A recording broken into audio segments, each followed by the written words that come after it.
ఇదేంటి మళ్ళా వాటర్ వేస్తున్నాడు అని అనుకున్నారా? ఏం లేదండి, శివరాత్రి కదా అని చెప్పి ఆ శివుడిని వాటర్ పైన ఆర్ట్‌గా వేద్దామని కూర్చున్నానండి. కాకపోతే వాటర్ ఆర్ట్ బెడిసి కొట్టింది. సరే కదా ఇంకా ఆపేద్దామని అనుకున్నా. అప్పటికే నైట్ 11 అయిపోయింది. ఎలాగో వేద్దాం కదా అని అనుకున్నా అని చెప్పి నేల మీద అయితే శివుడిని ఆర్ట్‌గా వేయడం అయితే స్టార్ట్ చేశానండి. వీడియో లాస్ట్ వరకు చూసి శివుడు ఎలా వచ్చాడో కామెంట్ చేయండి. హలో డివోటీస్, శ్రీమాత్రే నమః. నేను మీ తేజ. ఇందాక చెప్పినట్లుగా శివుడిని ఆర్ట్‌గా వేయడం అయితే స్టార్ట్ చేసేసానండి. అప్పటికే నైట్ 11 అయిపోయింది. ఆపేద్దాం అనుకున్నా కానీ ఎలాగో శివరాత్రికి ఏదో ఒకటి చెయ్యాలని చెప్పి శివుడిని ఆర్ట్‌గా అయితే వేయడం స్టార్ట్ చేశాను. ఎలా వచ్చింది శివుడు అనేది కామెంట్ చేయండి. వీడియో నచ్చితే లైక్ చేయండి, షేర్ చేయండి.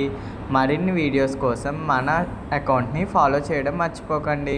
రేపు నేను శివరాత్రి ఎలా సెలబ్రేట్ చేసుకున్నాను, ఏమేమి ఆర్ట్స్ వేశాను, మా ఇంట్లో పూజ ఎలా చేశాను అంతా కూడా రీల్ అలాగే ఫుల్ వీడియో కింద హలో డివోటీస్ యూట్యూబ్ ఛానల్లో అయితే పోస్ట్ చేస్తానండి. అది కూడా చూసి ఎలా వచ్చిందో కామెంట్ చేసేయండి. Thanks for watching. Bye bye.